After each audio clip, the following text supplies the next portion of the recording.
ଆସ ଇଆଡ଼େ ଆସ। ସାର୍ ଆପଣଙ୍କ ପରିଚୟ? ମୋ ନାଁ ହେଉଛି ମଳ କୁମାର ଦିଗାଲ, କାମଟଣା ଗ୍ରାମର ମୁଁ। ଆମର ଜିପି ହେଉଛି କ୍ରାଣ୍ଡିବାଲି ଗ୍ରାମ ପଞ୍ଚାୟତ, ପିଏସ୍ ହେଉଛି ଗଛାପଡ଼ା, ଆଉ ବ୍ଲକ ହେଉଛି ଆମର ଫିରିଙ୍ଗିଆ। ସାର୍ ଆପଣଙ୍କର ସମସ୍ୟା କ'ଣ ରହିଛି? ସମସ୍ୟା ତ ଏମିତି କହିଲେ ବହୁତ କିଛି ସମସ୍ୟା ଅଛି, କିନ୍ତୁ ବିଶେଷ କରି ଅନଲାଇନ୍ ଯେଉଁ କାର୍ଯ୍ୟ ଆମର ରହିଛି ସବୁକିଛି ଆମେ ସେଇ ସୁଯୋଗରୁ ବଞ୍ଚିତ ହେଇ ରହୁଛୁ। ଯେଉଁଟାକି ଅନଲାଇନ୍ ମାନେ ପିଲାମାନଙ୍କର ଅନଲାଇନ୍ କ୍ଲାସ୍ ହେଉ କିମ୍ବା ଅନ୍ୟାନ୍ୟ କିଛି କାର୍ଯ୍ୟ ହେଉ, ଯେଉଁଟାକି ଆମେ ସେଇ ସୁଯୋଗଟା ପାଇପାରୁନାହୁଁ।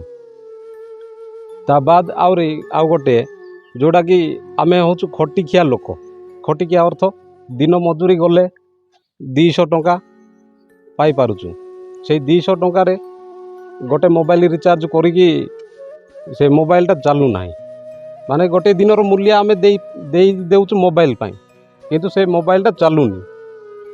ତ ଖାଲି ରିଚାର୍ଜ କରିଦେଲେ ତ ହେଇଯାଉନି, ସେ ମୋବାଇଲରୁ ବି ବଞ୍ଚିତ ରହୁଛୁ। ପୁଣି ପେଟକୁ ଦାନା ମାରିକି ସେ ରିଚାର୍ଜଟା କରାହେଉଛି। ସେଇଥିପାଇଁ ଆମେ ଚାହୁଁଛୁ ଯଥାଶୀଘ୍ର ଆମର BSNL ଟାୱାରଟା ଯେଉଁଟା ମିନି ଟାୱାରଟା ଅଛି ପଞ୍ଚାୟତରେ, ସେଇ ଟାୱାରଟା ଯଥାଶୀଘ୍ର ଚାଲୁ କରିଦିଅନ୍ତୁ। ତା ପୂର୍ବରୁ ମଧ୍ୟ ଆମେ ଲିଖିତ ଆକାରରେ ବି ଜଣାଇ ସାରିଛୁ BDOଙ୍କୁ, ତହସିଲଦାରଙ୍କୁ, ତା ବାଦ ଜିଲ୍ଲା ପ୍ରଶାସନର ଯିଏ ଅଛନ୍ତି ଆମର ମୁଖ୍ୟ, ତାଙ୍କୁ ମଧ୍ୟ ଜଣାଇ ସାରିଛୁ। ତା ବାଦ ଆମେ ଗତ ମାସ 9 ତାରିଖରେ ଗୋଟେ ରାସ୍ତାରୋକ ଗଣମାଧ୍ୟମରେ ରାସ୍ତାରୋକ କରିକି ମଧ୍ୟ ଜଣାଇଥିଲୁ, ଯାହାକି ତହସିଲ ମ୍ୟାଡ଼ାମ୍ ଆସିକି ପ୍ରତିଶ୍ରୁତି ଦେଇକି ଯାଇଥିଲେ, ଯେଉଁଟାକି 7 ଦିନ ଭିତରେ ମୁଁ BSNL ଟାୱାରଟା ଚାଲୁ କରିଦେବି ବୋଲି କହିଥିଲେ। BSNL ସେ 7 ଦିନ ଛାଡ଼ନ୍ତୁ, ଆଜି କେତେ ହେଲା 5 ଆଉ 2 ଦିନ ଗଲେ 2-3 ଦିନ ଗଲେ ଗୋଟେ ମାସ ହେଇଯିବ।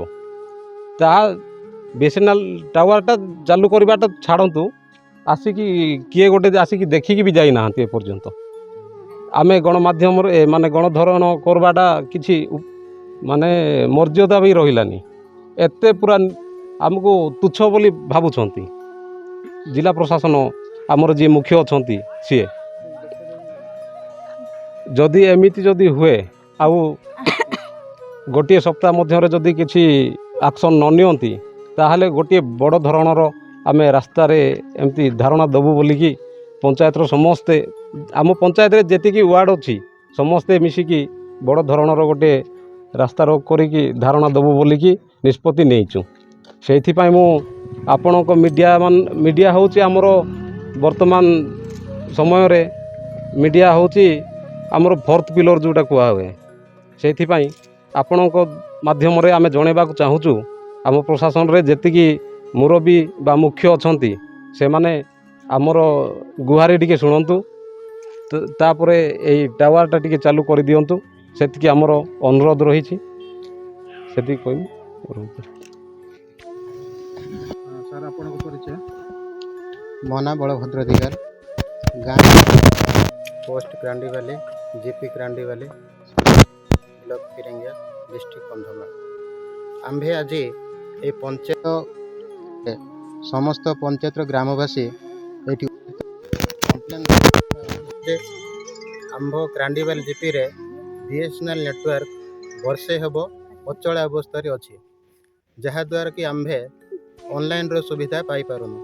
ଯେକୌଣସି କାର୍ଯ୍ୟ ଅନଲାଇନ୍ ପାଇଁ ଯଦି ଆମେ ଚାହୁଁଛୁ, ତେବେ ଗୋଛାପଡ଼ା ନହେଲେ ଫିରିଙ୍ଗିଆ ଫୁଲବାଣୀ ଯାଇକି କାର୍ଯ୍ୟ କରିବାକୁ ପଡ଼ୁଛି।